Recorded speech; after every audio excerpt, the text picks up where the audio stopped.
This conference will now be recorded.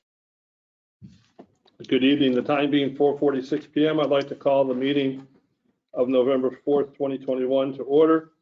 Before we get started, if you are joining us virtually, please mute your microphone during the meeting unless you want to speak. Otherwise, background noise will interfere with the meeting. Please stand for the Pledge of Allegiance. I pledge allegiance to the flag of the United States of America and to the republic for which it stands, one nation, under God, indivisible, with liberty and justice for all. Were you up close and personal?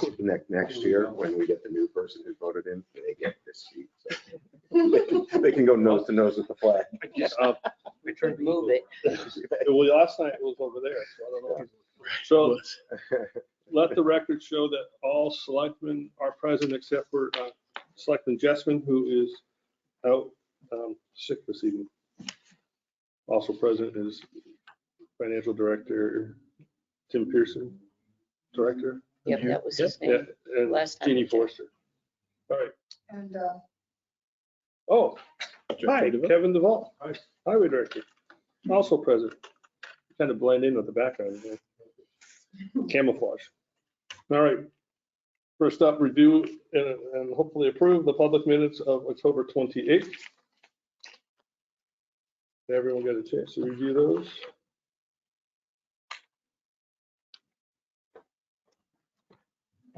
I did not, I'm sorry. Oh, wait a minute.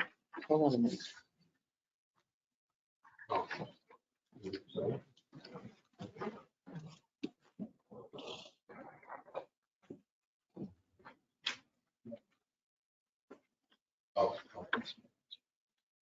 I did.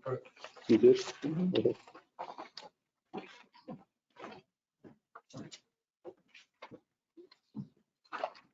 I didn't see any changes.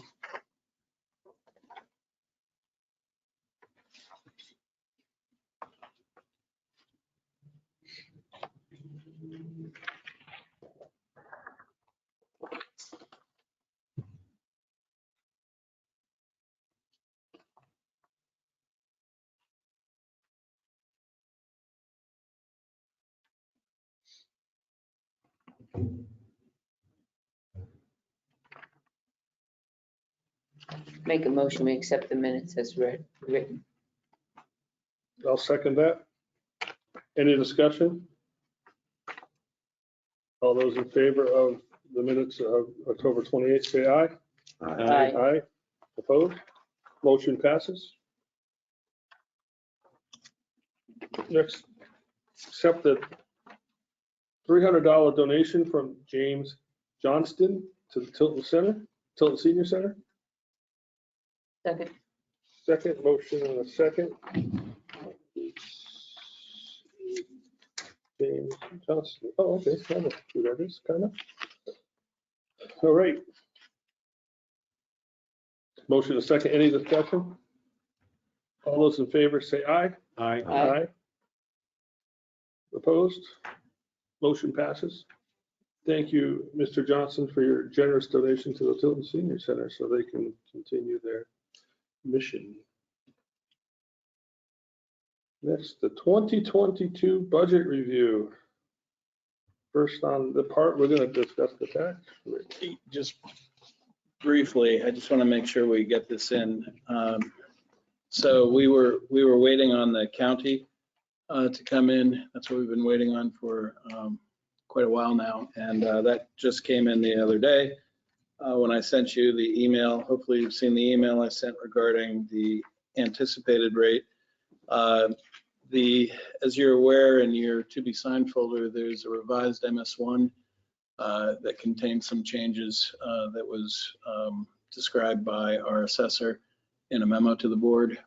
And so the MS1 that is currently at DRA, we won't use, and they've reset the parameters for everything for us. But once this MS1 that you have before you, if you're in agreement with the assessor, and sign the MS1 tonight, I can upload it tomorrow. They have to go through, they still have to go through a review process of that, although it should be much shortened from the original review that they do. And I would think that either Friday or on Monday that we would, or very early next week, we would be able to set the rate. So what I have for you in my report is basically the rates that I'd sent out in the email, and this valuation that I include here, this is the revised MS1 valuation for the purposes of tax rate setting. So the town went down just slightly 1 penny. The county went down a little more than 12%. Local education, which is Winnisquam School, went down 20%, which I'll explain. State education went down 3%, and the fire district went down 4%. So, so the local education, the school, we benefited by almost an additional $1 million through fund balance that was left over at the end of the year because their operations were so curtailed last year because of COVID. So, so there was a lot more revenue applied to all 3 towns, and we had a considerable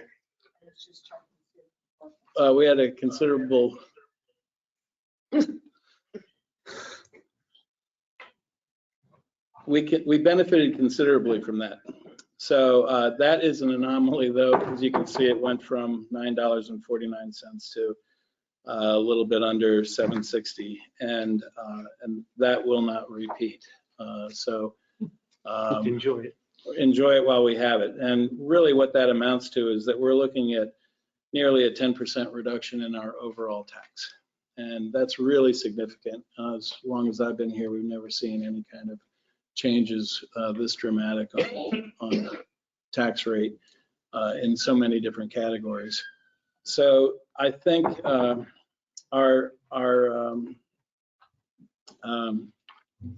unassigned fund balance at the end of 2020 was $769,000. At the town meeting in 2021, the town meeting had approved $8,000 to come out of the unassigned fund balance for certain capital reserves.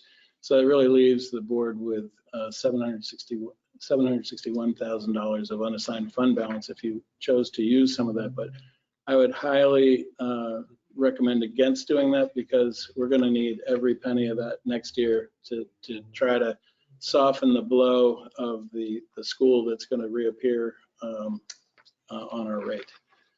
So in any event, if the board were in agreement with not using unassigned fund balance, what I would recommend is that for the interest of time, so that our town clerk tax collector has ample time to do the bills and that we have time to prepare the warrant for your signature, I would recommend that you approve signing the warrant based on this rate, and that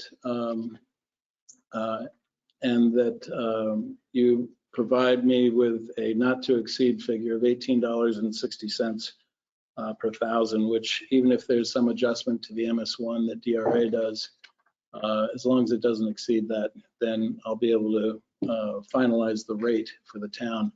But I fully expect it's going to be more in this range. They have the strangest rounding that I've ever seen. Things round by pennies when you don't expect them to. So that gives enough buffer. So that would be my recommendation, just in the interest of time. I'll move that we approve the tax rate to be set not to exceed $18.60. I will second. Motion and a second. Any discussion? Hearing none. All those in favor of the motion signify by saying aye. Aye. Aye. Opposed? Hearing none. Motion passes. So does that also include signing the warrant when it's available? It'll be produced and ready for your signature, and we can alert you when that's Yes. ready. Okay, very good. So that's what I needed to cover with you. So I just have to make sure everyone signs the MS1. Was it in to be signed or It's in your to be signed folder. down with you, I think? Moving this way.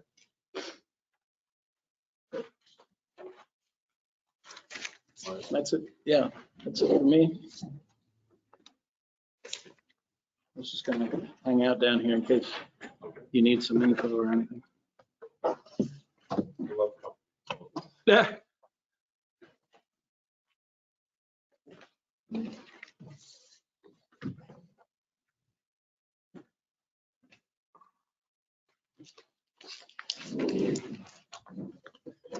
Really need to remember to bring my glasses. It's a struggle I'm getting. It's getting worse and worse. Hello. Hello, Mr. Duval. Mr. DeWall. So 2022 budget. This.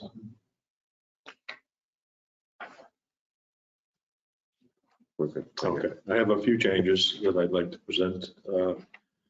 And it's just to cover some upcoming stuff that I anticipate for next year. A couple of them are large increases. Do you want me to just go down the line, or do you want me to focus on the largest first and work my way? Oh, let's go down For the changes, yeah. big changes here. Okay. Tim, are these changes reflected in this version that you just gave us? I'm gonna find out. Oh, all right. I think so. Yes, I didn't change anything Oh, from our okay. conversation. Okay, yes, they are. So obviously the largest change that you see is in the employee wages. That actually was a small hiccup that we had discovered this past summer and is now accurate. But with our personnel changes this year, I think we were in good shape. Yes. Yes, so it wasn't really an impact on my department this year because of my personnel change. So these are accurate numbers for next year.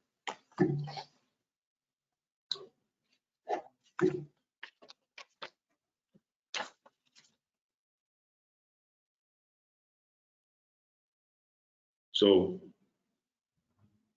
I guess the first change I want to talk about is the building repairs. That's an increase of $5,000. I'm anticipating some work on our garage doors next year. The hardware in the openers are starting to fail, so we're going to need to upgrade those. It is a safety hazard if they can't open, and since they are 16-foot doors, we can't get to the release to manually open them safely, so they need to work under power. And the other large dollar item that we're looking at for next year in the building is a ventilation system of some kind to help evacuate the truck fumes from the building when we are starting equipment inside. We've been wanting to do that for a long time. Yep, that's so one of my goals this year is to not only research and get the best system available, but also to have it installed next year as well. What are we looking at as far as, did you differentiate between the two? What are we looking at doors? Are we replacing the doors or are we just fixing? Just fixing the doors with some hardware and probably some power heads. So I'm looking at 5,000 for that. so the 5,000 plus the existing 3,000 that I had in the account would be enough to cover both ventures next year, with some left over for the miscellaneous stuff that pops up. Mhm. And then for the ventilation system, what are you ballparking that at? The ventilation, I was figuring around 3,000. Yes. I was told about the system that was presented years ago, and that's a very elaborate system that's used for auto and truck shops. That's not something that we need at the garage. But what we do need is an intake, a fresh air intake and a exhaust on either end of the buildings. So I'm looking at a fan assembly on either end of the building that we can put on to either get a cross breeze or there'll be directional fans. So it'll be either crossways or all exhaust or all intake so that we can have some versatility in the building. So that compiled with opening the doors will give us plenty of ventilation. To be like the fan, like up in On the. either end of, Yeah, yes. okay. So you would have to open the door in order to get the ventilation, or you would No, have to? we could just you turn keep the fans on. And then it would. Yep. So even in the winter, what would you do? Still use them, You'd still use the fan Yes. system. yes. Be interested to see that. Mhm. I mean, I absolutely Yeah, trust it's- what you're saying is, But it was my history with Liberty Trucks in Mhm. Manchester and Barrington that turned me on to this system, and Good. it works very well. Works very well. You can actually pull a vacuum on the building to be able to close. The vacuum is so strong, it'll actually close doors and create a negative atmosphere in the building. So it's very, very efficient. that's good money for that. Um, The next change is the uniforms. We are doing away with the uniform company because the cost is increasing so severely. And there were some charges that we were unaware of. I had a personnel change this year. We turned in the uniforms and we were actually hit with a $400 bill because the uniforms were not rentable again. I was not aware of those charges when we went into this venture. That plus the increase that we'd be looking at just on the rental fees is just too much money. So what I've put together is an allotment for each person in my crew of $600 for the year. Brings it down to, I believe it's 3,600. Yeah, Yes. 36, yeah. Wow. Yeah, no kidding. There we go. Okay, I found it. And that will be navy pants for the guys, high-vis sweatshirts and high-vis t-shirts. And they all have the reflective vests for nighttime use. So for the $3,600, it will be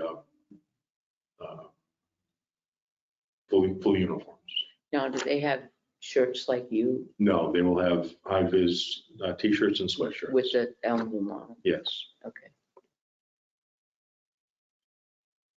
The previous director had gone with black t-shirts and black and blue or black sweatshirts, things like that, which I'm not in favor of because we need to incorporate the high vis.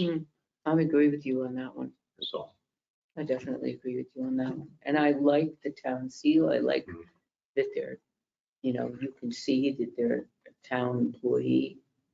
and I was actually meaning to have a conversation with Jeannie about this as well. It's been my experience that insurance companies give a discount if you have high visibility incorporated in the uniforms. Right. So that's something that's another avenue we can check out in the future as well.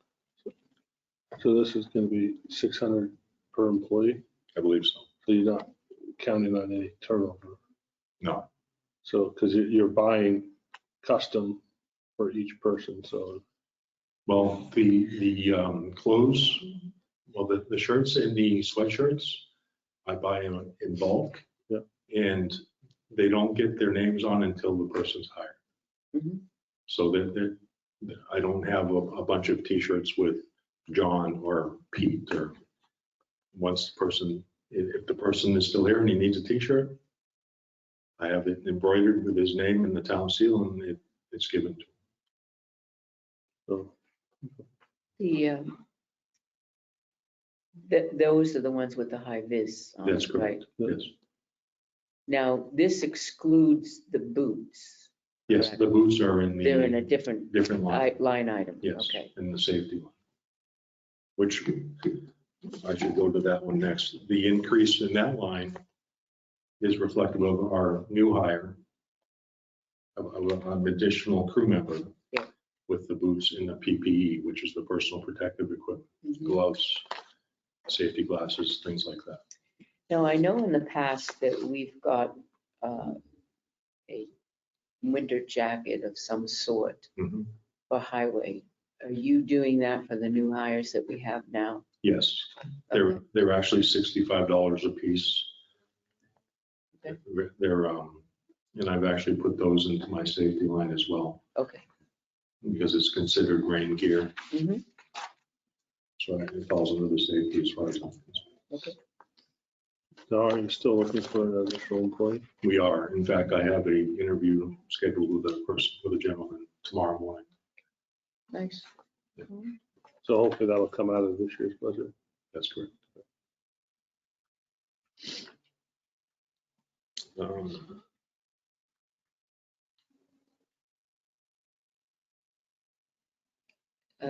Radio communications, 36. 21. Yeah, the 2199.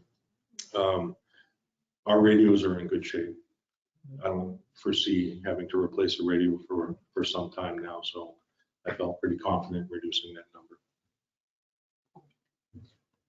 The next line is our training line, and we're looking at, I would like to invest in the crews that we have. And I have one person that's interested in upgrading his CDLB license to an A license. So we are in need of Class A drivers because of the truck trailer combination. So I have one gentleman that's interested in upgrading his B to an A. That one is a $3,000 investment. And I have another gentleman that's willing to get his CDL license. Right now he just has an operator's license. So he would like to get his CDL license and get an A. So for him, it would be a $7,000 investment. That would equate the $10,000 increase in training for next year. I can't speak highly enough of the employees that we have currently. What incentive is it for us to protect us as a town to do a CDL training and then someone goes someplace else? Okay, so I did put some thought into that. And I would like to see something like a 2 to 3 year commitment, Okay. like a contract. Okay. And if they leave earlier than that, then the remainder of the cost, the investment would be divided amongst, in the months. And then they would owe us the difference.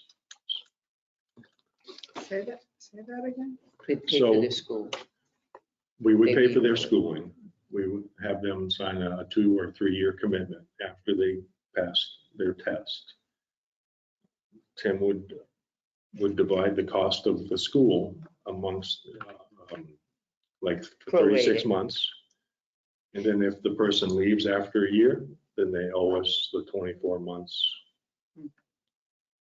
Prorated, like, Yeah, we've done that sort of thing. yeah, with With the other trainings. detective. We have I don't foresee anybody leaving. I don't either, but We we do have to be always need to have that careful. safety. Sure, no, I understand. The safety net, I should say. Selectman Roger? So Kevin, and correct me if I'm wrong, when you had talked about this, that this down the line could be a savings because you don't have to pay for whatever it is in terms of the outsourced Contractor. the correct. A driving. Okay. Yes. Okay. My only concern is chasing after if someone leaves or is terminated Mhm. after a year, let's just say. And that's a third, let's say it's a 3-year agreement. Mhm. Now and it's $6,000. I'm trying to keep it. Now we have to chase $4,000 because I'm concerned about in the current job market that we're in, you know, someone's gonna find out that, oh, hey, now you have a CDL, you know, and you're making $20 an hour. And I'm gonna get paid $25 an hour. Mhm. And I'm just concerned that we're gonna lose. Invest in somebody that's just gonna jump ship. Yeah. Because of another opportunity. Right. That is definitely a possibility. And I'm trying to protect the town. And, you know, I don't know if it's one of those things where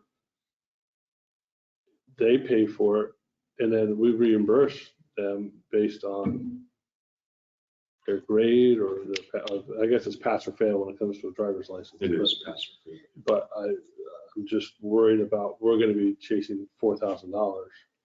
Now, you know, is that small claims court? Is that, I don't know. Mhm. But I'm concerned about that. And I don't know if we've had an issue with that in the past where we've had to, you know, chase money down for people that terminated those agreements early. Mhm.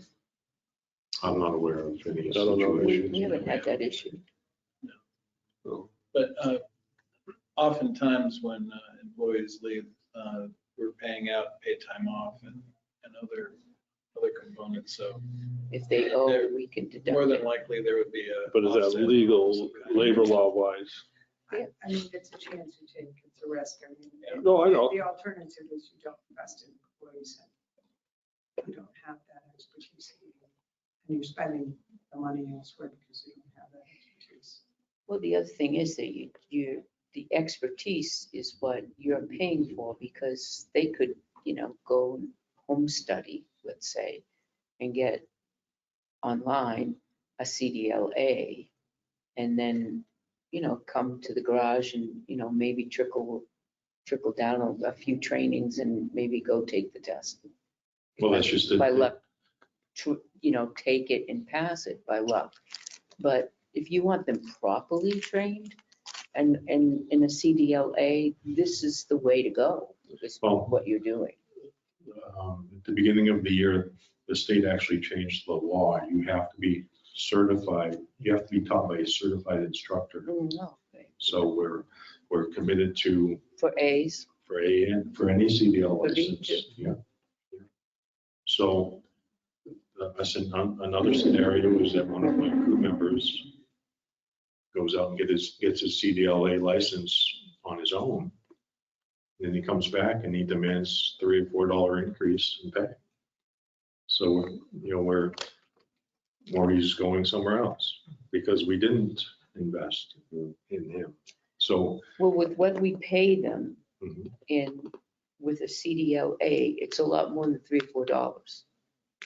Just be careful with that, Mhm. because, you know, right, CDLAs on Route 140 here, the businesses are starting them off at $30 an hour. they are. So the last 3 or 4 years that I've been director, I've really tried to make the department a place that people like to work. And I'm getting that feedback now that people actually enjoy working for the town, for the Department of DPW. And I've been told that a lot, because I have crew members now that can definitely go somewhere else and make more money. Mhm. But they like working for the town. Mhm. They enjoy it. For them, it's the other benefits that they enjoy. So why not reward their loyalty, but also just show them that we're willing to invest in them Right. Mhm. and make our crew that much stronger. I also think it comes down to when we're considering salaries at salary time, that Director Duvall comes and says that here's been the investment and they've upgraded what they can do for us. And so there becomes the chance to lobby for a little bit more on that end. And, you know, hopefully those conversations take place as well, sure, as we do with other departments. So, Right, exactly. I agree with you on that one. But you need to think about, you know, $7,000 here up front, or they could go someplace for a little more than $3 or $4 an hour, Mhm. which would equal out to, you know, $10,000, $15,000 on their end someplace else. Well, what is it worth? Is it worth keeping the good employee? Well, that $7,000 would be hard for an employee earning what they earn. It would represent 19% of their gross, Correct, yeah. Yeah. to be able to do that on their own, so. Good point. Excellent point. No, I'm just playing devil's advocate a little bit. Yep. Okay, So the other, moving on down the line, the other increase is the building and grounds maintenance. That increase is reflective of the additional costs in having the septic tanks pumped. Those figures have increased this past year. So that's just trying to keep up with the rate of the rate of increase, just normal doing business.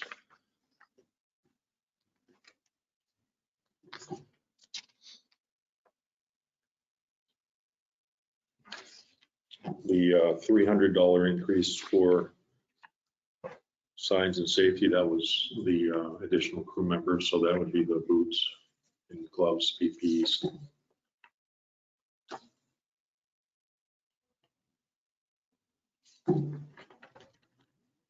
So that was pretty much all I had for changes. Streetlights? Streetlights, 1840, So that's, just based on the, the rates and usage. state, yeah. okay, have we ever considered going to LEDs? LED, that's what I was just gonna mention, that we might, no, it's all good. It's gonna increase our visibility out there and it's gonna reduce our costs. So that was one of the not struggles, but one of the projects I was gonna work with Tim and Jeannie on this year is looking at trying to get that done. When they change out a lamp, they do change it to the LED though. Mhm. Am I correct? I'm not sure. They might just change the light bulb. I don't think so. No. I actually was contacted by a company over the summer. I'll go back and find it and I'll send it to you. Very good. When the city of Franklin did it, I think it was about $220,000. I remember. Northfield just did it too. Yeah, and their person who did Northfield has reached out to me. Same to person. Talk about this. That's the Okay. same person. Yeah, it is the same person.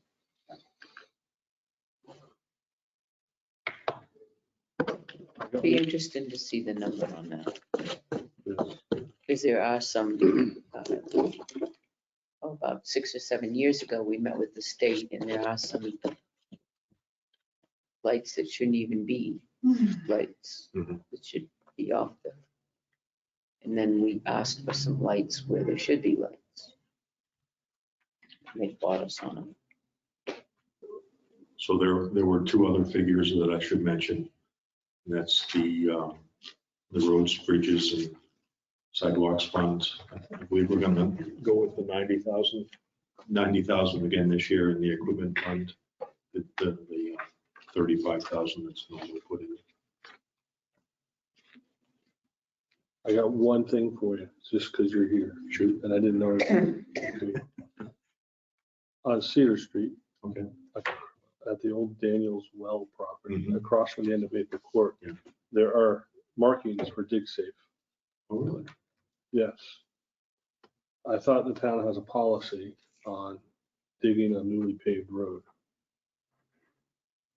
And I don't know where they're gonna dig, because there's like the water line is marked, and the white lines are on either end of that property.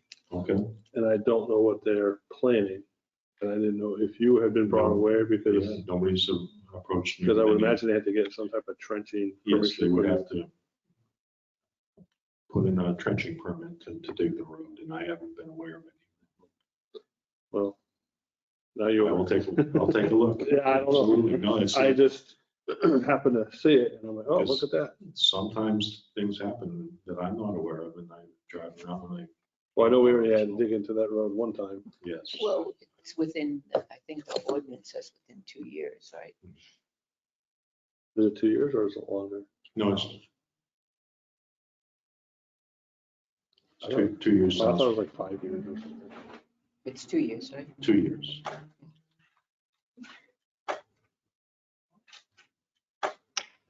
And if you put in a lawn sprinkler system, you have to have dig safe mark the road. Yeah, well, this is a driveway.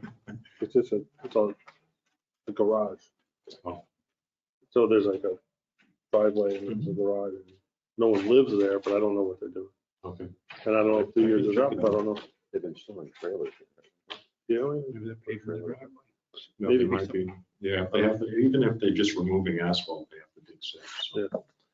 they're doing it correctly if that's what. no, that's good, but I also know it's a brand new road. Mhm. And that, I believe that section of road is newer than the rest of the road. Because that was part of that washout issue. Mhm. Any other questions? Thank you. Thank you. Appreciate it. Thank you. Thank you. Let's see. Next is welfare. She's online. Oh. Hi, Good evening. Heather. Good evening. Can you hear me? Yes, we can. We can hear you. Can you hear us? I can. Good evening. Trying to figure out how to turn on my screen so you can see me. Don't know. We are Well, technology. I'm here, but I'm not used to this platform, so I'm not having a lot of luck turning on my screen. Let me try one more thing. Oh, we got a new window. There we go. There I am. There she is. There she is. Thank you for inviting me tonight. Thanks for coming via remote. Yes. And the courtesy of allowing me to remote in. I wanted to just go over my budget with you that I've asked for level funding. To date this year, my funding, my expenditures have been low. And there have been a number of factors that really have contributed to that. The primary factor is there's been a lot of other programs and money that has been out there that people have been able to take advantage of, which has been very helpful. And that has been wonderful for the community. However, that money is now not going to be as readily available, and people are not gonna, unfortunately, be able to access it the way they have been. And that is causing some concern in the community. We're seeing an uptake in inquiries, applications, and as such. So for next year, I really do feel that I need to keep the budget at the level funding of what we had this year. And also, even shelters are now starting to be more quick to charge us for nightly stays. So that is why I'm asking for the 25,000 again next year.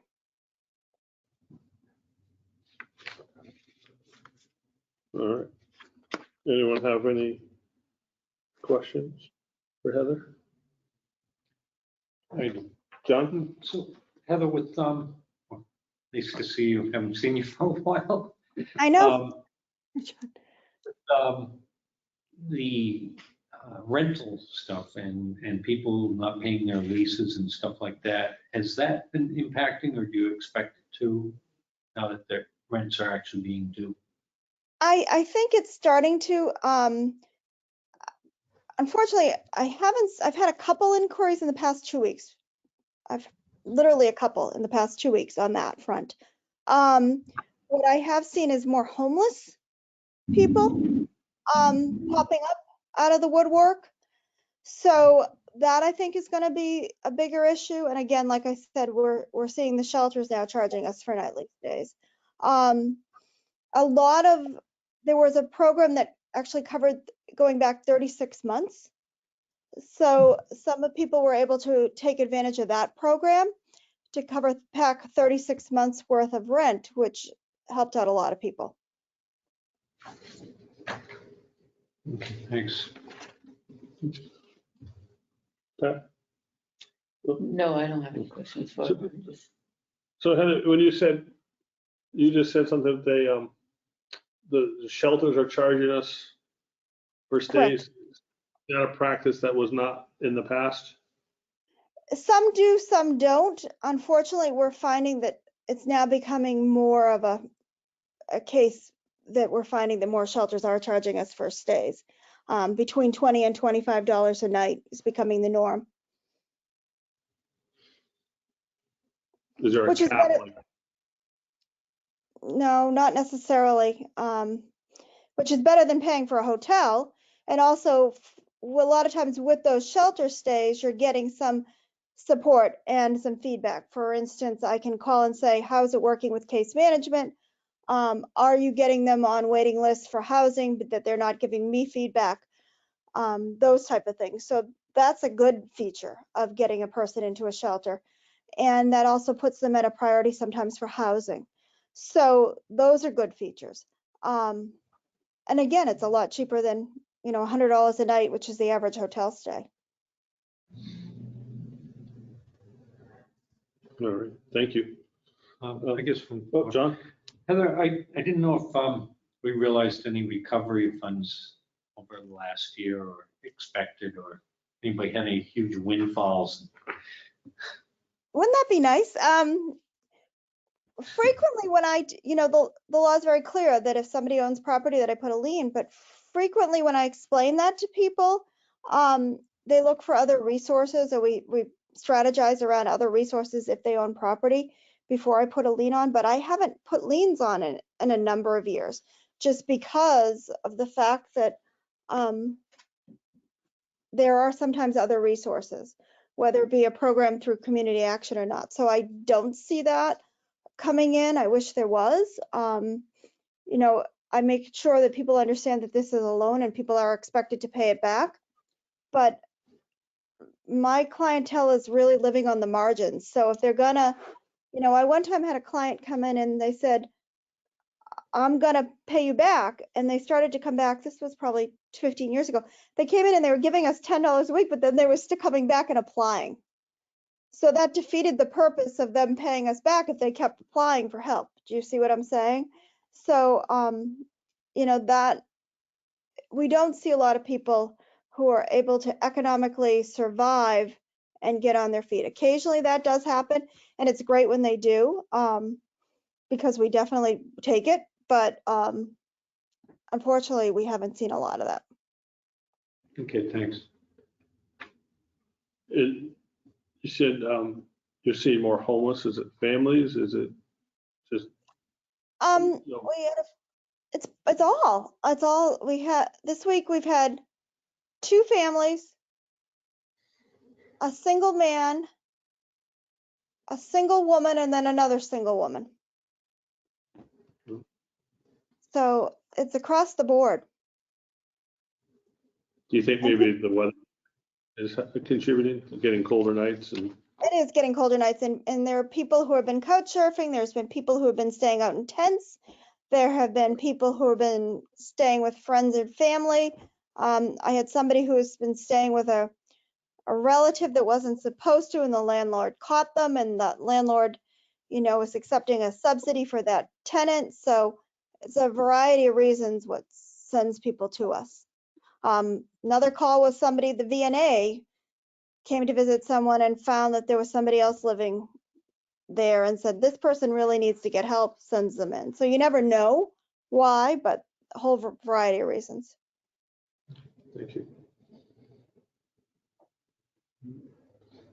Anyone else have anything for Heather? John, Scott? No? All right. Well, that was quick and short and sweet. Well, thank you, but I also just want to give a plug in. The holiday fund is up. We're accepting applications. The numbers are down. We're trying to get the applications in as early as possible so we can get the shopping done. Again, we serve veterans, seniors, the disabled, anybody who has a need. So it's food, it's clothing, it's toys. So the applications are available. There's some at Town Hall, the Family Resource Center. If you know of anybody, we definitely would like to help them and get that done as soon as possible. And if you would like to, drop off toys or those kinds of things, please reach out to me. We really want to make this a nice holiday season for other people in the community. Heather, are you gonna have the trees again? We are going to have the trees again. We know T-Hop, we know Polly's, and then they were trying to find a few other places. And where are you going to have the coats and things like that? Where are you gonna, what's the deadline on that? The deadline for the applications is November 20th, or the 21st actually, but I'm trying to get them all back in the 20th so I can check ages. And then the coats will be delivered as we shop. So as we shop, things are going to be delivered because we don't want kids cold for coats, boots, hats, snow pants, and mitts. The toys and the food will be delivered. It's the 18th. It's the Saturday before Christmas in the morning. All right. And are you looking for donations for the food, the turkeys and things like that? Yes. What do you, Thanksgiving? We always say Thanksgiving is a fund available because I only do Tilton. I don't do the other towns. So if anybody would like to, do any kind of donation, that's great. Just let me know, because I do hear it's usually elderly people who are alone. So we don't necessarily need a big turkey, but turkey breasts go a long way with the elderly because a lot of times they don't want to cook a whole big turkey. So we try to do something like a turkey breast and potatoes and those kinds of things. So if somebody would like to get a hold of me, 608-6627, and remember we have to dial 603 now. I can, can make that happen. Okay, I have a few extra names. Okay. All right, so. You know how to find me. But no, I definitely, big thing is trying to get this done, the holidays done as nice as possible for people in need. But Christmas is Tilton, Northfield, and Samerton for the food as well, correct? Food as well. We'll take cans, goods, especially because they, we try to pack that up in a cold area in the Elf warehouse. So if the senior center were to do a can drive or something like that for you, you'd accept it? We'd love it. Okay, got it. All right. Anybody, anything else? No, that's it, but thank you so much, Heather, for all you do for all the people sometimes forgotten about in our community. Thanks for thinking about them. Thank you. No, thank you. Thank you for the support. And there are people who really do need it. And we just want to make sure they know that people care. So, and I know you guys all do. Thanks, Heather. Thank you, Heather. Thank you. Have a good night. Thanks, Jeannie. I know that you're just dying to talk to them about Mango, so if you'd like to go. All right. I can't hear you down there. I said, Tim is so anxious to talk to you about Mango, so if he wants to go before me. Okay. I'm saying you're up. Okay. But I do have something to talk to you about. All right. So the administrative budget is down slightly, 2.3%. I'm just going to go over some highlights, and then if you want to ask questions, that's fine. I don't think I need to, because Tim has gone through this before, so I don't think I need to go through it line by line. Of significance or of note, and Tim noted it in his report, is the merit raise. We had a discussion about this last week. I think we had a discussion about a low and a high, 3%, 5%. And after some discussion, Tim and I decided 4% was probably the number that we wanted to bring forward to you for consideration. And it is merit-based, so it's not an automatic for the employees. Since we no longer have a town vehicle, that expense has actually, we've increased it about $100 for mileage reimbursement.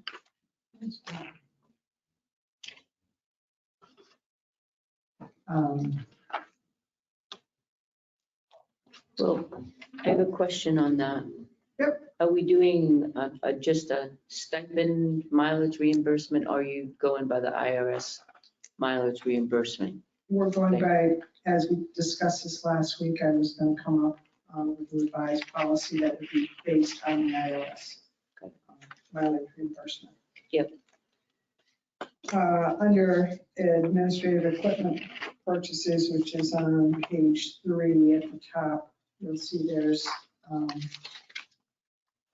line item or expense for replacement chairs for up here in the Selectmen's office when we get a new table that we would have the chairs to go with it. So that's what that number is.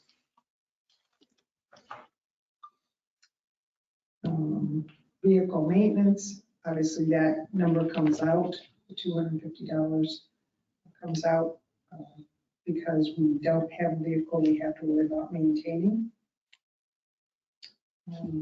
Legal general expense, that initially we had that in at, what did we have that in at 30,000? We reduced that to, I talked about that a little bit, and we reduced it down about $5,000. I don't think we're going to need the legal expense that we have in the last year.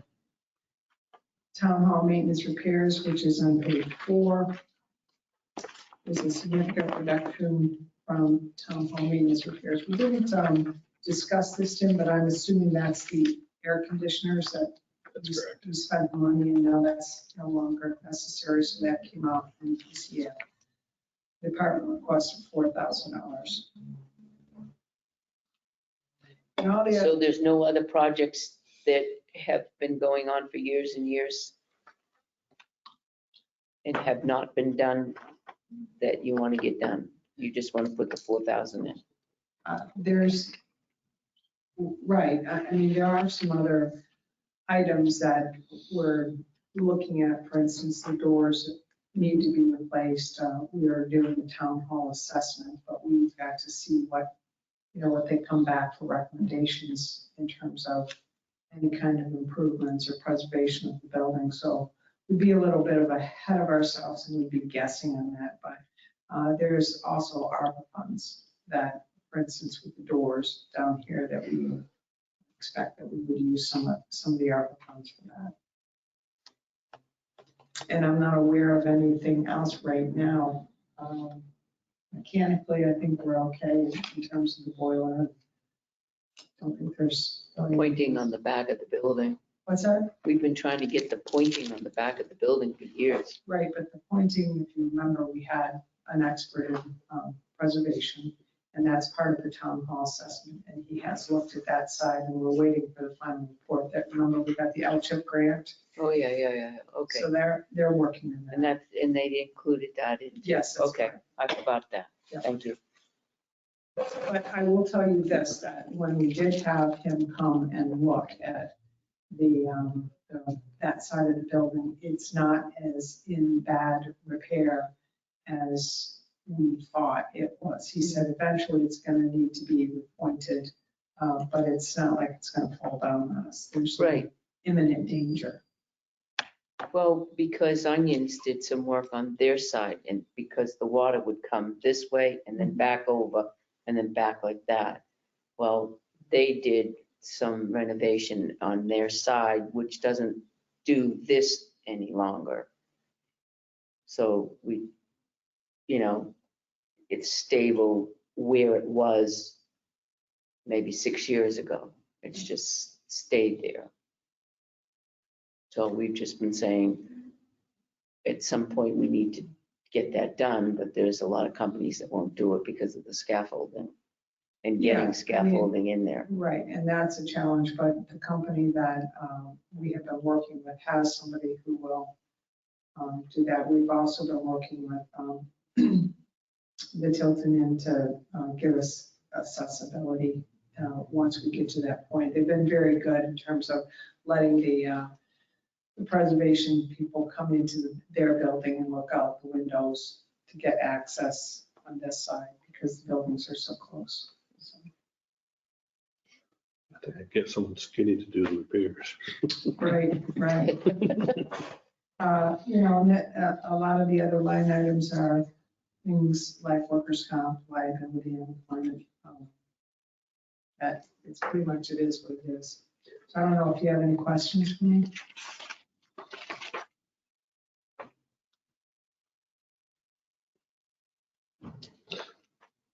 So the last 3 years, we've averaged $37,000 in legal expenses.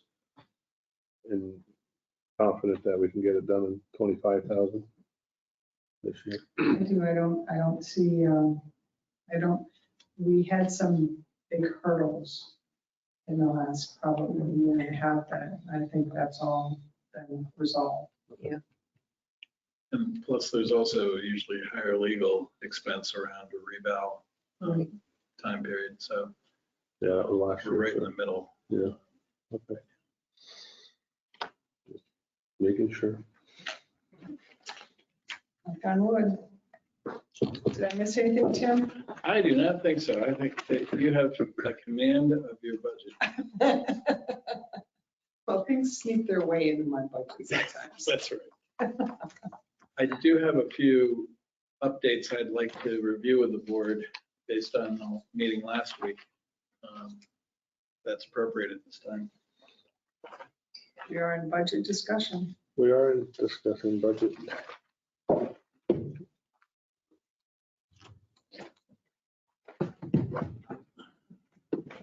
So the board had asked that I move the expense of the body cameras out of the IT budget and into the police budget. And I did that. That then obviously added money to the police budget, reduced money out of the IT budget.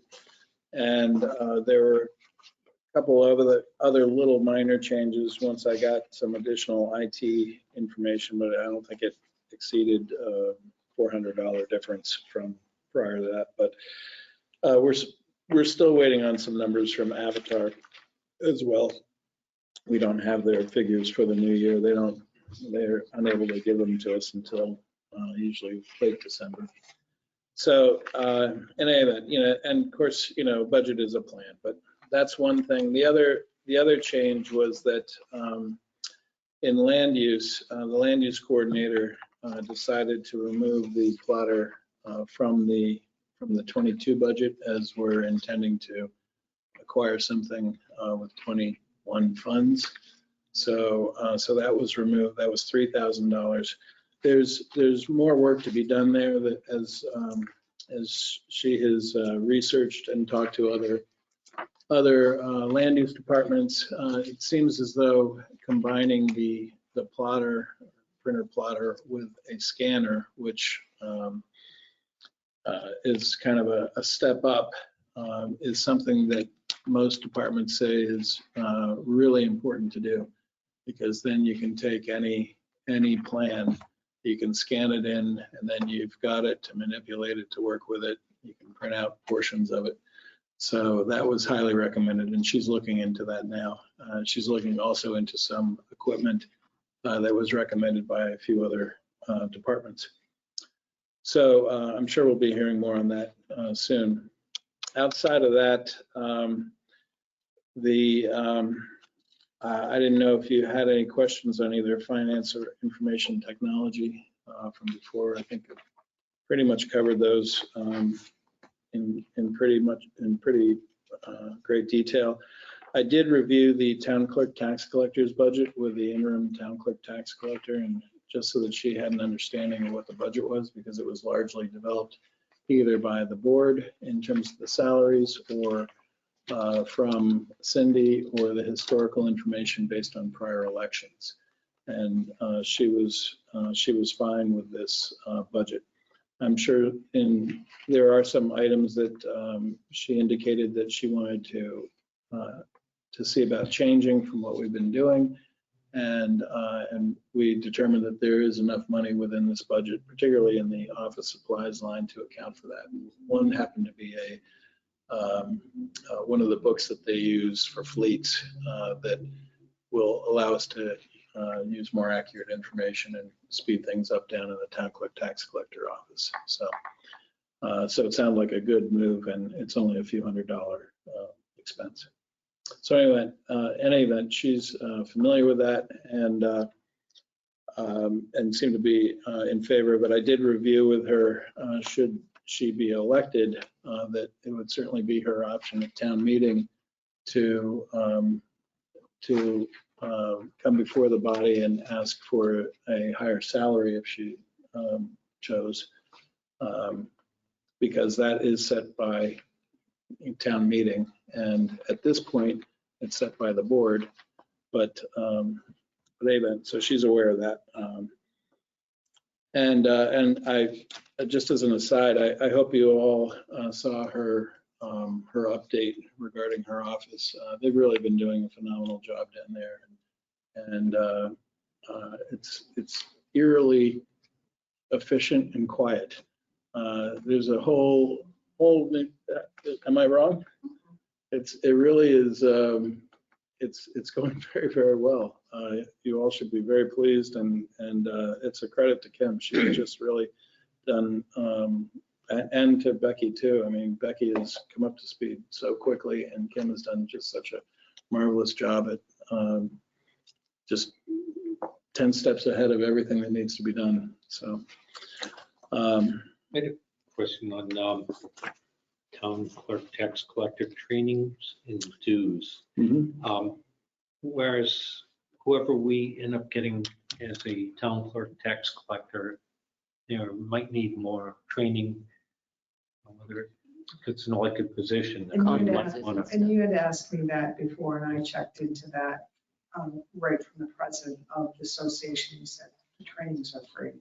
Yeah. And the conferences are really nominal fees. It's usually the cost of a lunch. Usually they're $25 or $50 max, sometimes $35. Where you might run into more money is if there's hotel or transportation, something like that. Right, or if they try to become part of, a national organization, for instance. I know in Meredith, it's quite expensive, but she's involved in national organizations, and I've never seen that here. Books or anything like that would have to get purchased, or I just want to make sure that everybody gets all the resources that they're right, and they can. And that was really what I was referring to, that she wants. We have all those allocated and budgeted on an annual basis when they come out with new material, but she does want to purchase some additional things, and she'll probably be reviewing what other things that we purchase that maybe she feels as though we don't need. But yeah, that there seems to be sufficient money for that. Postage, is that because of voting? Right. So postage is always, it's primarily because we do the online registrations. We send out the registrations monthly before someone's registration is up. And that was probably the biggest change we made in the last 10 years because that increased the postage line considerably. But postage has gone up. And then also we have, just the tax bills, when we're running the tax bills and any other notices, certifieds, there's a lot of postage that is spent out of there. How about income from fees? Income's been very, very strong. It's just remarkable to me. I was saying last night at the budget committee meeting that motor vehicle revenues are just, it's just incredible. We really exceeded the plan that we had for 21, and they were very strong all year long. December is always a strong month for us, so I'm anticipating no change this year. But So would that include the fee for having your registration mailed to you, and that, does that come back to us, or is that?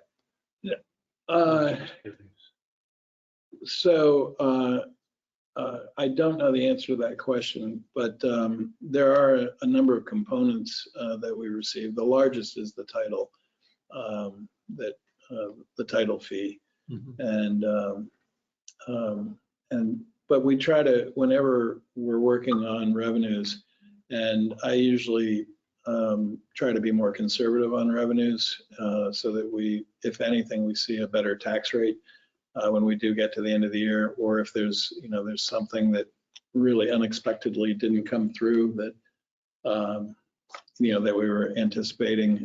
So, you just sort of have to be careful about that, because if you're too optimistic and you miss, then it's really going to affect the rate. Or if they change rooms and meals All of a sudden, Well, that could be a actually, huge hit. it Went up. it went up, and it's still unfair, but it went up. So, but in any event, so that's the town clerk tax collector budget. And of course, it's down considerably, and that was primarily due to the wage changes. By the way, so within this budget, the town clerk tax collectors line would not be eligible for the 4% increase. So it's something to consider. At least it's not in this budget. And the deputy is in this budget, and that's the way it's always been presented So that would be eligible. at town meeting. The deputy, right, would be eligible, right. And the 4%, again, is not necessarily what anyone would receive. It just happens to be, that's how the bucket of money was determined. Right. So it's totally up to the board how you distribute that. I would like to be in a position to provide the budget to the budget committee as it exists now. You've heard the reviews of it several times. It's probably presumptive of me to ask if you wanted to vote on anything tonight without Selectman Justman here. But I think it would be fair to say that in this state, it's fairly complete, particularly if you're in favor of or agree with the 4% merit pool. So I would just ask for a consensus if you're fine with passing this along at the next meeting to the budget committee. I'm 99% there. I don't think I'm 100% on the PD. Well, so Only because there's some questions going to be asked of us later tonight. Well, And I think we would get a better understanding how those questions are being answered. so Otherwise, I'm fine with everything else. So I guess what I would say is that regardless, the budget committee is going to see the department request, and last night they determined that they were going to invite Director Duvall and I think they had a few other people. I'm going to be there. They want to review with department heads their budgets, and so I was hoping that rather than looking at the budgets piecemeal without seeing the bigger picture, but I guess it doesn't really matter if we're not at a stage where this is done in the board's view. But there are some considerations in the police budget, and again, the board certainly is going to have your selectmen's voted column, and any changes that you determine you need to make to it, different from what the department had recommended. Certainly. I don't think show. that we've really made a decision on the third or the fourth vehicle. Well, Have we taken a consensus on that? no. So the third vehicle Is in the budget. In this budget, it's her request. It is not necessarily what you will approve, and just by giving. Well, are this, you asking for us to approve this and No. send it to the budget, or are No. you just saying this is a draft going to the Correct. budget? But the selectmen haven't approved That's this correct. and that. That's That's correct. what you're gonna say. That's correct, because I think it wouldn't be fair to Selectman Jessman unless the board really wanted to vote on it tonight. But I would say that I just want to be able to provide it to the budget committee as a draft so that they can start to get a feel for the bigger picture of things and what we're looking at. I think this is the budget that was submitted by the departments, Correct. and it seems accurate, and for any inputs or anything, but that we should submit it to them. And with the fact that this isn't what we voted on, the selectmen yet, but this is what the department heads are And asking. And the merit has a bearing on a lot of different lines in here. So that's the only reason why I wanted to hold it back until there was at least, we're in the ballpark over here. So, so that's really what I'm As long as really they're talking clear about. that the Board of Selectmen have not voted on the budget. I'll make sure that's very clear. And as it relates to vehicles, since you brought it up, I did want to just note something. I believe the chief is going to be coming to talk to you at your next meeting. There's been a delay, I guess, in the delivery of Tahoes, and a significant one. So I'm sure that's not a great surprise to anyone. They did find some supply of Tahoes, but however, they won't match the New Hampshire state bid price. So they're more expensive.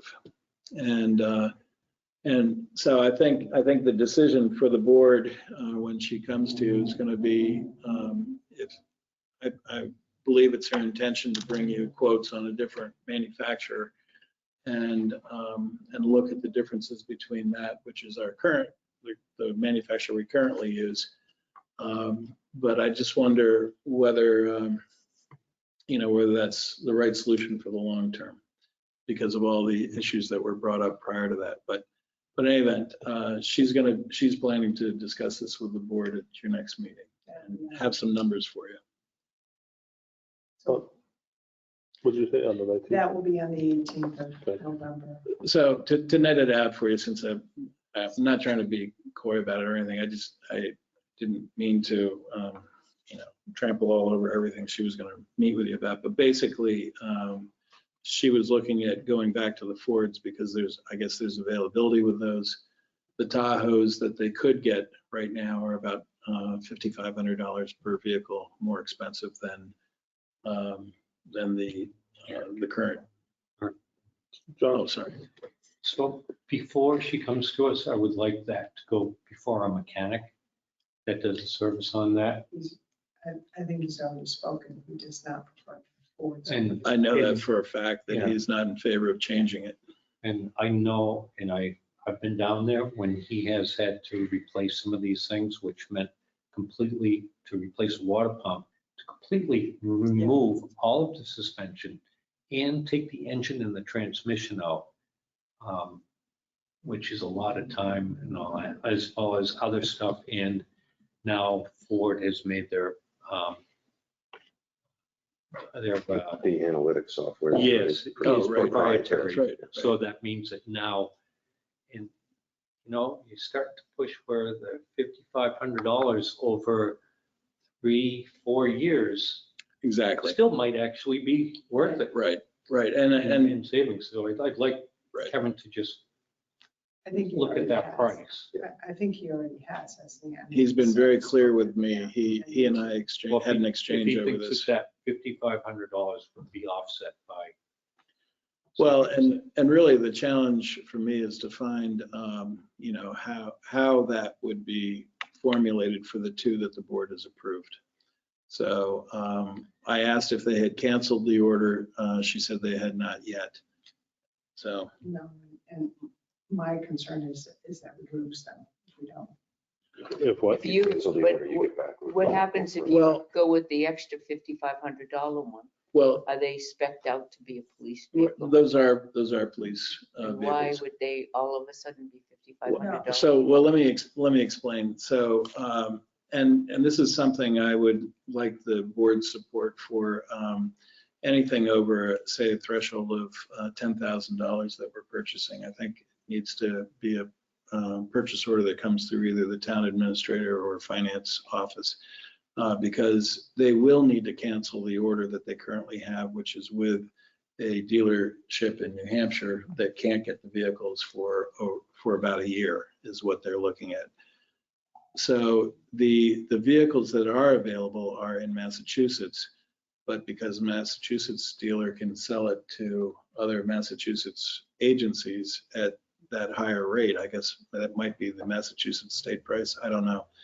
but they can't match the New Hampshire state price, and it's about $5,500 more per vehicle. So So it's $11,000. that's correct. So I would need to work on determining how we would do that. And, but we're at a point where I think there's not a lot of time. And one of the reasons why I believe, without speaking for the chief any more than I already have, but one of the reasons why she was interested in switching back to the Fords is that she feels that they need to make changes very quickly, that the fleet is in, that these changes have to take place sooner than a year, way sooner. But it's not just 11,000, it's 22,000 because you have two that are ordered or wanting to be ordered. And we have a third in the budget, and then a fourth, perhaps maybe in our, Well, that's 22,000. But assuming, I mean, the two that are available right now, Massachusetts, but you can still hold the order. that's what I was thinking, that Still hold the order and not. that's what I was thinking. Extra So that really $5,500. we're just taking care of that stopgap and then allowing that year to go and adhering to the state bid price on that. But what I just feel is that we would be better apt to handle the transactional components of that, and making sure that if something did need to be canceled, we're doing it, through the selectman's office or the finance office, and that we're tracking those purchase orders and not that they wouldn't have the communication or be the ones in, as the point person, but we would know any of the details. So I think in the past, we've had instances where the items in the list of the, I'm not sure what you call them, the add-on stuff or the bill of materials. the bill of yeah. materials differed a lot from what was bid on by one guy and what another guy sold us. And that's why the PO. Right.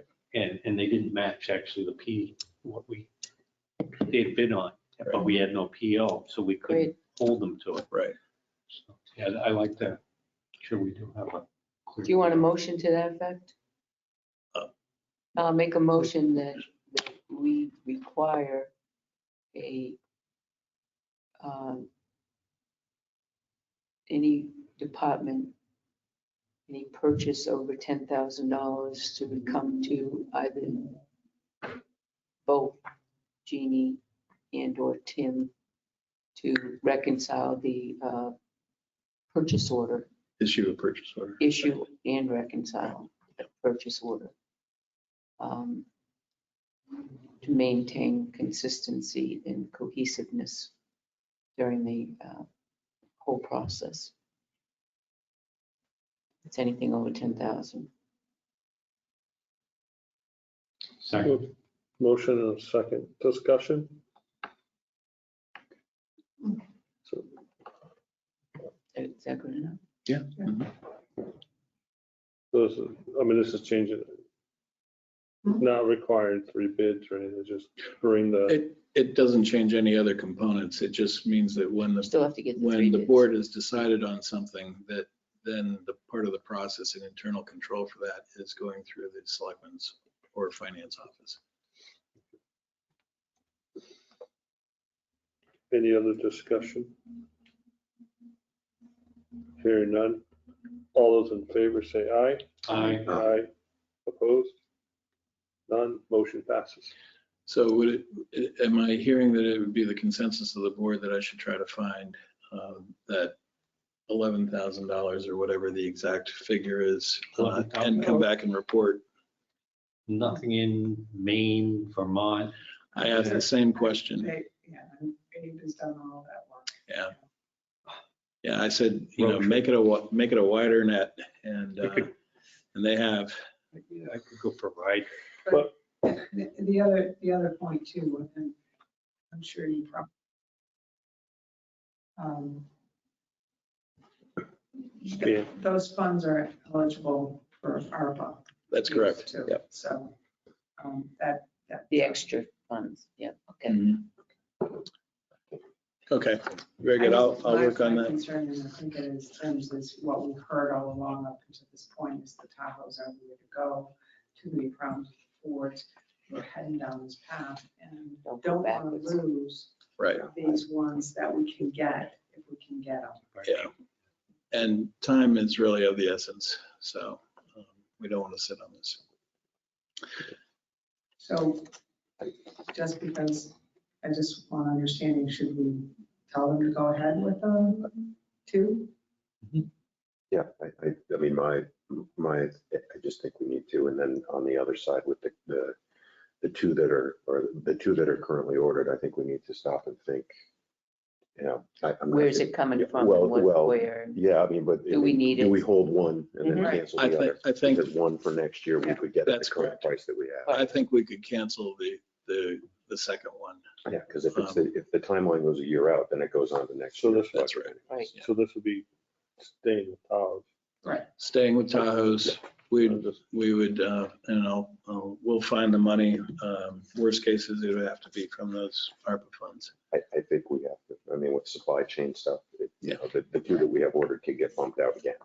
Right, and worst case is that the ones that are available in 3 weeks aren't, you know, so the sooner we act, the better. I think we need to do it now. Yeah.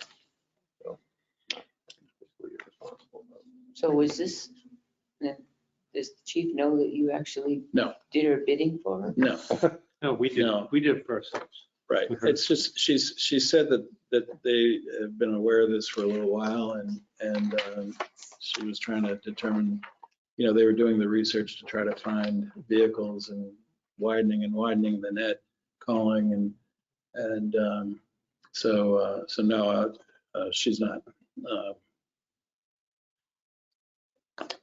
Well, I guess she owes you. Yes, please. go Okay, ahead. so I do have one thing something else that really, So I'm gonna recuse myself. from Yeah. that. right, so I was just going to, I have an issue Oh, that while you recuse yourself, are you leaving the room or are you staying in the room? Yeah. It's my birthday tonight. I'm going right across the street and get a beer. oh, Call me Well, when you're done. because there's birthday cake It's not over gonna- here. it's not gonna be that long. no kidding. There's birthday cake birthday. over here, Mr. Birthday Man. Well, we're behind schedule, so let's. Okay, all right, I'll be quick. So at the senior center, as I mentioned at one meeting, we have a very aged security and fire panel that is no longer meets the standard that would be installed because you have to have 2 phone lines for this. We have 1 phone line currently. There have been issues between the panel itself and with the dialer and also with the phone communications. We've had to have consolidated out there at least 2 or 3 times. We've had to have service calls from Mango. And the bottom line is the system is so incredibly old, it really isn't worth putting any money into. And we don't want to go to a system that is monitored via a telephone anyway, because you have the ongoing costs of the telephone lines. And there's an AES radio mesh frequency that is specifically designated for burglar alarms and fire alarms. So that's the proposal that we're looking at. And actually, in discussions with Mango today, reviewing some of the items, we can actually take almost $1,000 off of the proposal that I had sent to the board, because the fire is critical to have over the AES radio. The security system can communicate through an internet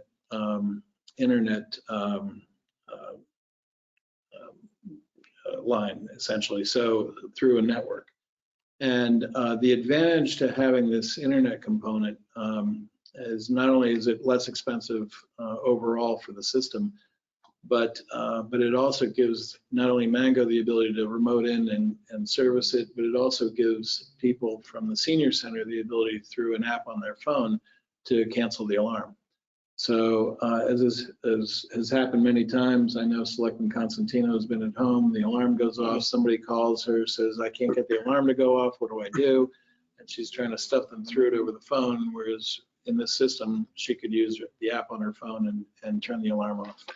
It could also be used to set the alarm as far as I understand. So in any event, the revised price, replacing the fire and burglar alarm control panels and report fire over the AES frequency, which is the radio, and the burglar alarm over the internet is $9,050. And so there's no phone line that we have a monthly cost for with that at all. We already have internet access at the senior center, so we'd be making use of that. And then the annual monitoring would be $632. So it's a total of $632 for both the fire and burglar alarm. Month? No, annual amount. Sorry, I missed it. Right. Sorry. So in any event, right now we pay, I think it's $204 for the base monitoring, and then we pay another $35 a month, I believe, for the phone line. But the phone line, we couldn't operate as we are now. We'd have to have two phone lines at $70 a month. So that'd be $840 plus the 204 wouldn't be enough to handle the new system. So we'd be well over $1,000. So this is less money and more reliable. And the other thing, that the reason for the urgency of this is that we have a situation where the kitchen is used on a regular basis. There's open flame used in the cooktop. We have seniors in the building that may not be as mobile as others, so we really need to have proper fire and fire control. I know that they don't use the security system a lot right now because the building is used so frequently, but if in the event 10 or 12 years from now, it's only used 2 days a week, you want to make sure you have the monitoring for the other period of time. So I think it's well worth it to do it all at the same time. So I would ask for a motion to approve $9,050 from Mango Security to install the replacement fire and burglar alarm at the senior center. I'll make a motion to approve $9,050 to upgrade the burglar and fire alarm at the senior center. I'll second it for discussion.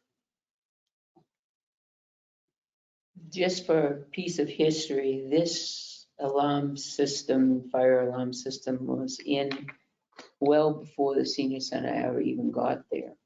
So my guess is it's going to be around the 2001, 2004 era. That's how old we're looking Pretty at. old. It was well beyond that when nobody was up there and the Historical Society came on and they left, and it was what it is, but we're getting too many failures on it now. I have a question.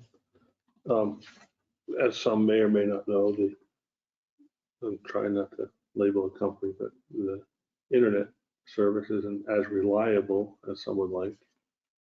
Would reliability of internet be an issue? So it certainly is for the fire. The internet module for the security, it takes very little to alert this. I mean, you're not using a lot of bandwidth or anything along those lines. And we've had fairly good luck with the internet there because we do the surveillance cameras. We can access those from the PD. The senior executive committee can look at the cameras on their phones, and that's all going through the internet connection over there. So that is not a concern of mine. I suppose it could be a concern at some point, but I would hope someday in the future, not until we get more competition in town, but we would have fiber access at all our buildings, including the senior center. No, I'm just, because I just would be worried that, so we haven't had reliability issues already with the internet there. And this isn't going to require another installation. We're going to be running on the same bandwidth or the same fiber optics that are coming into the building now. Or whatever cable No, is internet. Right. it's a cable, right, It's a cable. it's Atlantic broadband. Yeah. But again, it is apparently, what goes through the internet to alert unless someone's doing maintenance on it. It's not going to require a second count. No, it can make use of the existing infrastructure. And that includes installation as well, the $9,050. And we don't pay for the internet, correct? We do. Well, it's packaged. It's $76 a month. And that's phone, internet, and TV.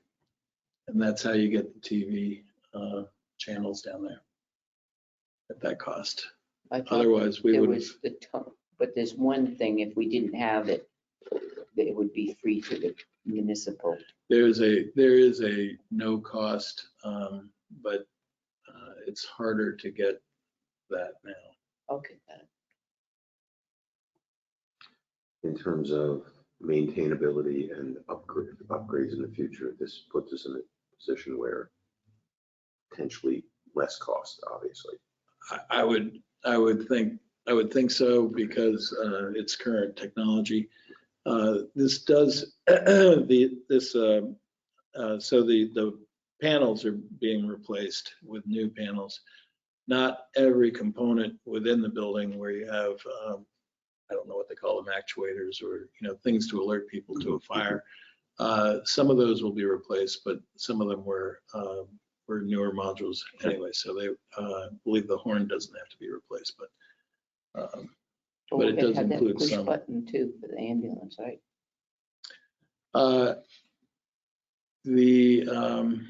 We had talked about it. I would have to verify Look that and that's see if in it's here. on there. Yeah, I don't recall that. I did not cover that with them today, but I had requested that before.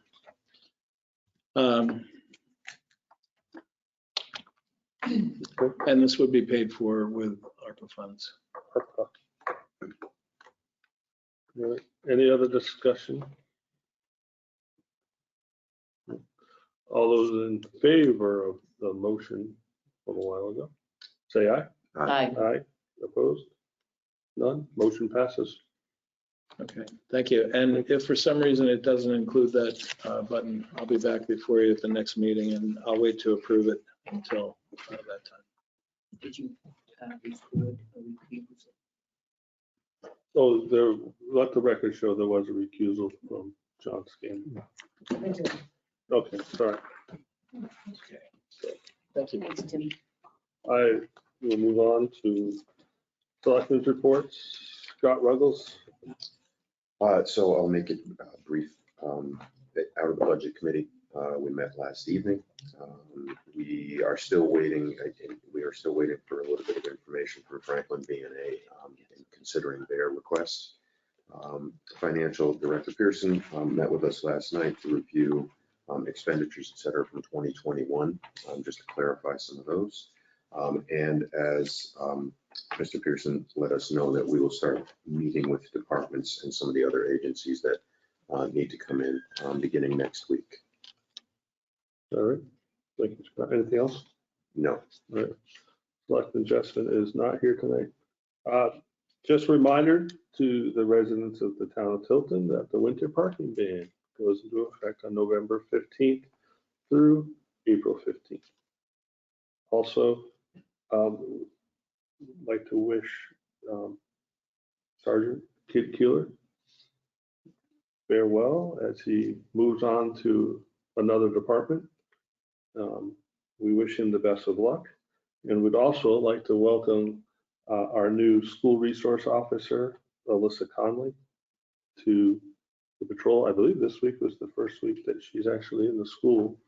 So welcome, Alyssa, and so long, Officer Keeler. And then I have one other thing from my other hat that I wear.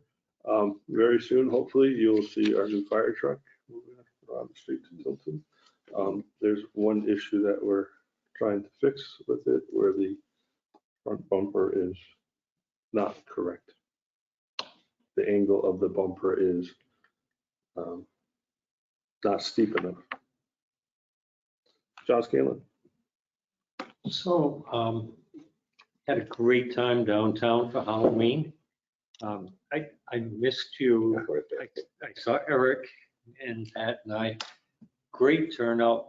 Kids had some really wonderful costumes and businesses. It's really a great thing for the kids and the families. They were down there in full force, coming from all angles. And had a great time.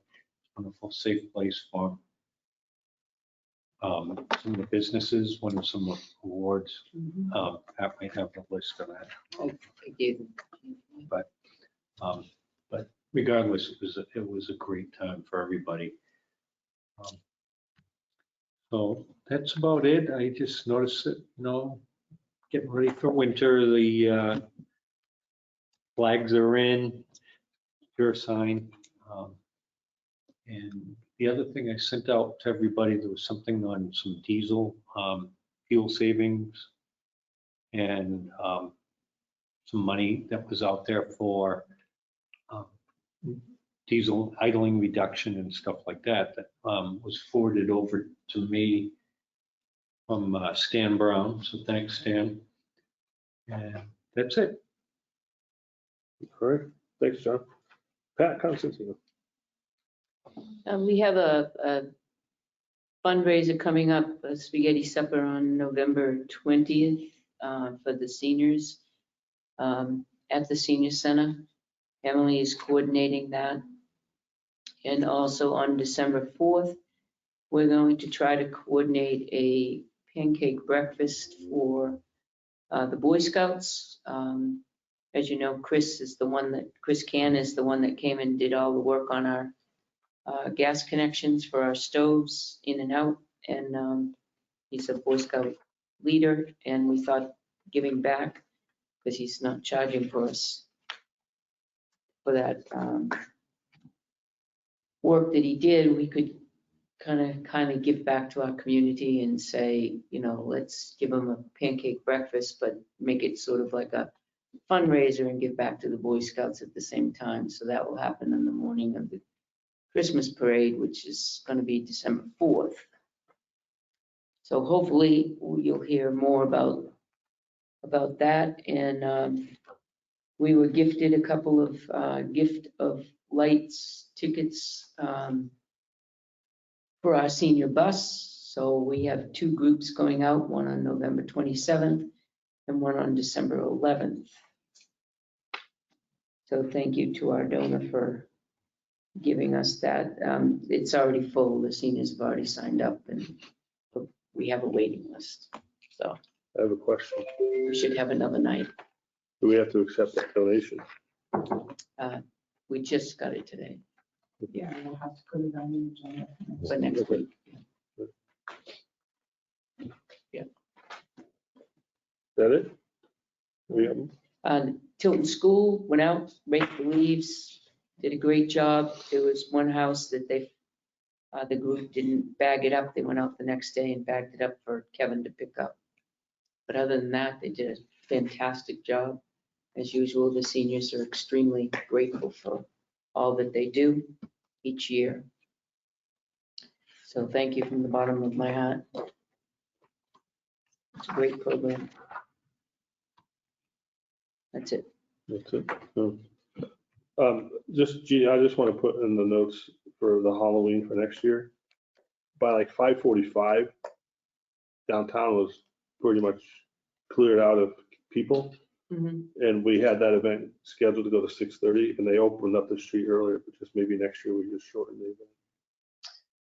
So my question would be, is that consistent with the years prior? Does this have anything to do with the weather or COVID? So, you know what I'm saying? Yeah. Well, they usually start around, we consistently have started, history was when Tango did it on Friday evenings, and then they would come over at 4, and then they would go out in the streets after that. But they were starting to go down the streets and trick or treat around 3:30. And the streets weren't even cordoned off yet. But if we made it like 4 to 6, I think it would be ample time with the parade and, with the music and everything. And then if it were on the same day as the trick or treat in the streets, Yeah. it would be, and then 6 to 8 in the streets, I think it would be ample 2 hours downtown. Unless we did it bigger, better in trunk or treat. There were, Sunday, a lot of the businesses weren't open, but the business owners came out and decorated and were there. It really was a beautiful community effort.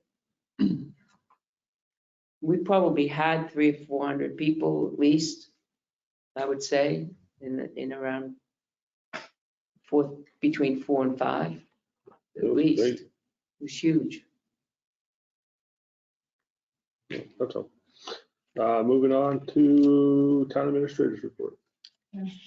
So I provided to you an updated stipend policy, which was brought to my attention that Selectman Ruggles is so important. His name was on there twice. And I can just delete one of those. But if you sign that policy, I'll just let out unless Did you you signed it twice. Yes, I did. I think actually. Benefits, the health trust premiums for union members. So the way that it has been negotiated in the past, and this was years ago, I don't know when this started, there was an agreement that for union members, if there was any increase above 5%, that the union would bear the cost of that differential. But as you know, this year, our rates actually dropped -8%. So Tim and I met with Selectman Constantino, actually didn't actually meet, but talked to him on the phone just to review the contract language of the CBA and figure out what that meant, because this really was the first time for us where we've seen a significant drop. And at the end of that discussion, we felt that based on the contract language, what that said to us, that anyone who has, and we have 2 different kinds of insurance policies, but anyone who is on the ABSOS plan would not have to pay a premium this year based on our interpretation of the contract. Pat, I don't know if you want to say anything, or Tim, if you have anything you want to say. And we just wanted to put this in front of the board, I think, to see if you agree.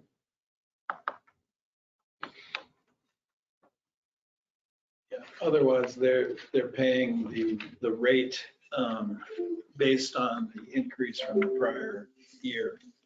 So they would be paying an increase from 20 to 21. They'd continue to pay that in 22, even though our insurance went down 8%. So how do they pay for it? Is it a percentage It's of that they have to pay in, or is it a set fee? So it's the differential of that calculation of anything over 5%. So if our premium went up 6%, they would be responsible for covering the 1% increase. Right. And that 1% increase is calculated and then spread out over 50 weeks. But so based on the actual wording of the agreement, it talks about the increase. It doesn't have a provision for if there was a significant decrease. So if the board weren't to agree, then in effect what would happen is they would still be paying the differential based on the 2 prior years, the 20 to 21 rate, because there's no provision to reduce their employee contribution. So that's really the issue, which doesn't seem to be in keeping with what the original intent was. Right. It just so happens that the word specifies increases, And so that's So currently, right now, with the current premium that we're paying, so our non-CBA employee weekly premium, non-CBA is zero. The CBA employee weekly premium is for a single is $15.29, two persons $30.57, and a family plan is $41.27. So essentially that goes away and they're paying zero, just like the non-CBA employees. And I think, and I don't, because I wasn't here when this was created, I think the intent has always been to protect the town in any increases. But it's never really been to gouge the employee, to raise it and profit off of it for the employees. It's always been to keep it within line of the non-CBAs, kind of in line with the non-CBAs, and then have that provision. If it increased substantially, then they would pay anything over and above that 5%. So if it increased, I think one year it did increase 8%, and then they had to come up with that 3%. And so in keeping with that, but this is the first time since I've been here that there's been a significant decrease where it would come out, but we have to go look So back and say typically the decrease. They pay a percentage of the premium? Is there copay? Or is there? So it started, weekly? didn't it start out as zero to Well, begin with, and then? Yeah, so we're looking at the different policies though. The ABS is the lower of the policy, but they pay into the other one, correct? The ABSOS has a higher deductible. Right, AB20, they they what is pay it? into that. Yeah. So there's two policies. The ABSOS is a higher deductible and it's Right. lower for them. So It's so the more AB affordable. So the AB20 is based on a percentage, which is 23%. Right, And the non-CBA contribution cost is 12%.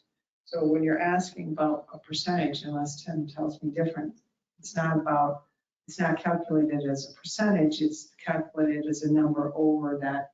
If it's 8%, whatever that differential is between 5 and 8, that 3%, whatever that number is, it's not calculated on a different on a percentage. right. That's right. So we take the difference in the premium. Gift for an increase.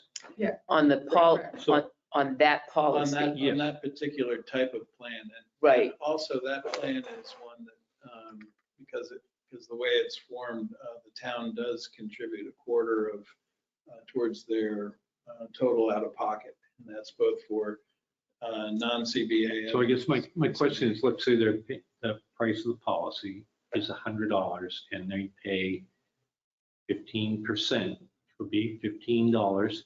Now, if the policy went down by 8%, would they still pay a percentage of the now? Which would be, So let me give you maybe you know what I'm saying? different example. So if that was $100 premium, Mhm. let's say, and it went up by $20, okay? So that's more than 5%. That's $15 over the 5%. So we would have calculated what the 5% was, 105. We would have looked at what the premium was, 120. They'd be responsible for the $15 that would be spread out over 50 weeks of pay. So they'd have, and it's a pre-tax deduction, but they'd have to pay that $15 over those weeks. Right. In the next year, if that $120 went down, which this is really the first time this has happened, there's nothing that says that you take advantage of that reduction in premium. But the original intent, as Selectman Constantino said, was to say that if it was an extraordinary increase, that they were going to cover anything over 5% in a given year. over the course of the contract, there was a cap of 10%. So it couldn't go over 10%. In other words, they couldn't be overly burdened by this, but they could have paid up to 10% of that overage, so, or up to the percentage of 10% in overages in total. So Is it the number of what they pay into it an arbitrary number, or are they paying? no, they're paying the original- actual difference in the premium over 5% of what the prior year was. So prior year is $100. Anything over $105, they'd be responsible for, because that's the 5%. So it comes in at $120. We look at the 100, I compare the 120 to the 105. We only cover up to 105. You're responsible for the rest of it. Guess what? You're paying $15, but we spread it out pre-tax over 50 weeks. So, but So the that could go up reality every is, year. It's as long been as going within the up code. every year. right, So we've And not had an issue. their pay-in has been going up every. yes, yeah. Okay. And so in effect, if you weren't to agree to this, you're basically leaving them at the highest last year rate that was based off of the 2020 to 2021 No, I increase. understand. I was Okay. just trying to figure out the formula for the original amount of the copay when it first started. Right. Yeah. When It we was zero. first, it was zero because Because that when was you- incentive. when we first came into that, we gave them this plan, particularly this plan, with a lower with the higher No, I was here deductible, for all that. so I that the understand the Yeah. plan would be lower, I and it would understand be all at that. zero. So I was part of that. Yeah, and in Yeah. the first year, we actually had a 50% match of their out of pocket. Correct. In the second year, it went down to 40, I think, and then it's been at 25. Okay. from that So point more forward. people would move to that than the AB 20. Yeah, and the premiums are less in this type of plan than in the AB 20 plan. So the town benefits some by having people go to this type of plan. And if anything, if there's no copay this year because of, because of the change in the rate, then Will also trickle then down maybe to it us, will yeah. encourage somebody to move plans. It Yep. could, I'm not saying it would, but Sounds good. you never know. So I would like a motion on I make a motion that we, well, how do you want to say that? Do you want to make a motion that we accept the decrease? Well, I would say that based on I don't know if you have to make it that verbose, but I guess based on the fact that we've seen a decrease of 8%, that per the contract, per the CB, am I getting too? Yeah, because You can't say the Doesn't say contract that. because it's not in the Okay. contract. Based on the, Maybe a we could just have decrease of 8%. Consensus. yeah, Well, that's a good idea. based on 8% decrease in health insurance, We allow union members to will allow members to not make contributions. not make a contribution this year On that plan. on that Yeah, plan. ABS SOS plan. Second. Second. Motion and a second. Any other discussion, dare I ask? Hearing none. All those in favor say aye. Aye. Aye, opposed? None, motion passes. Thank you. I'm sure the union members will appreciate that. Another item I wasn't sure I was going to be ready to talk about it, and I am, is Aflac. If you remember, last year, I came to the board and told you about Aflac had, was interested in coming into Tilton and offering certain additional benefits that employees could buy into if they wished. It was totally on the employee to purchase, whether it's life insurance or other kind of coverage. So Aflac has come back and they have a a network vision plan, which is pretty good. And we would like to offer that to the employees again, no cost to the town. It's if the employee wants to participate, they could sign up for it. And if you agree, then I would have Aflac come in and talk to the employees about this offering. So it's a network vision plan. Yeah, so basically, I think right now with our current vision plan, you get one eye exam in a 2-year period. This would offer more frequent eye exams, better coverage, I think, on eyeglasses, that sort of thing. So, and again, it's. And they can it's- buy into Yeah, it. it's totally voluntary on their part. No cost to the town. Nope, Yeah, go for it. just, Go for it. Go for it. It's available to elected officials as well. Oh, okay. Good. Next item, Chief Seatar. Okay. Chief Seatar had asked whether the town of Tilton would be interested in working Can I get with the blue fire jacket? district in obtaining 2 ventilators for the ambulances. We just recently got notification that there's additional ARPA funding called Locality Equipment Purchase Program. It's a matching grant up to $50,000. So the match on the town side would be 10% of that. It's not available to special village districts.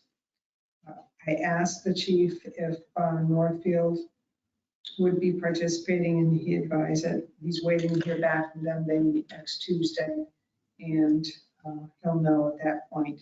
The cost is $14,000 for each ventilator, and he'd like to purchase 2.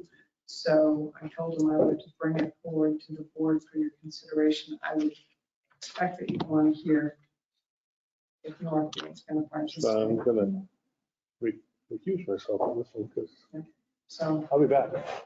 Have it? well, I would,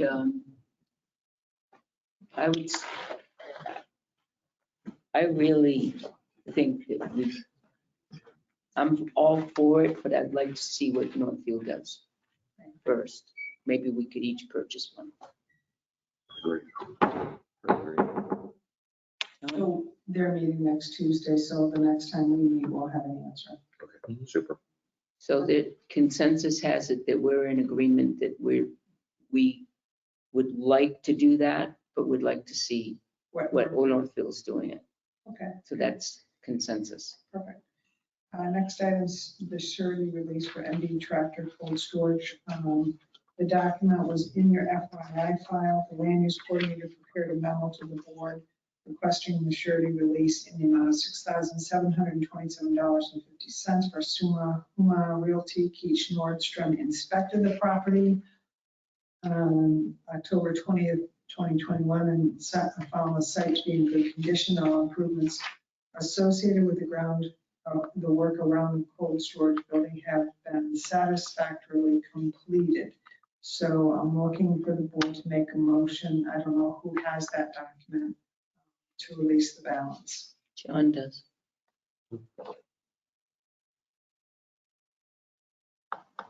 It's at the very end, John, in bold. Motion to release the balance of $6,727.50 in reference to bond number 0743297 for Huma Realty, 10 Bittern Lane, Tilton, New Hampshire.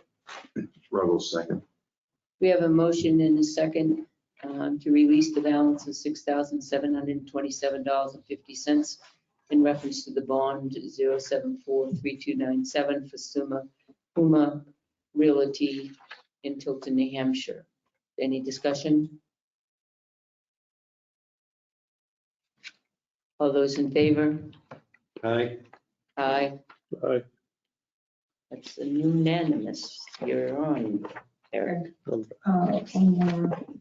One more item that just came up that I'd like to talk with you about. Received an email from Susan Brown, 24 Morrison Avenue, about the parking restriction that will begin on November 15th, and advising that the 2 neighbors who let or use their parking spaces previously are unavailable. now because her family situations have changed.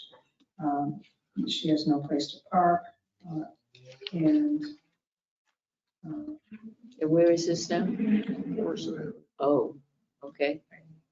And I did talk with the chief and I talked to the lieutenant, and I told her I would bring it to the board, but you've already made a decision. There's, in the winter months, there's no parking. So It's got to be somebody in the town that, you know, they can reach out to. Occasionally, I have to do that, so I have to do that myself with vehicles and park on the lawn or whatever. so if there are no questions, I have nothing else. I have one question for you. This is something new, and I would like your help. This came today. I have no idea what it's about. But Cindy Yansky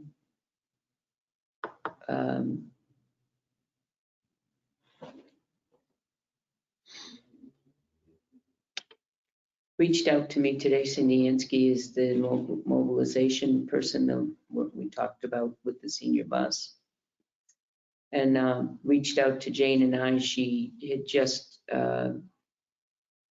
said, here's an email you probably don't receive every day. Do you need any money? Our RCC subcommittee met this afternoon to discuss our work plan and funding we received from CDC DHHS. It was suggested I reach out to you to see if there are any needs for the Tilton Senior Bus. Feel free to give me a call to chat when it's convenient for you, which I'm going to be talking with her tomorrow.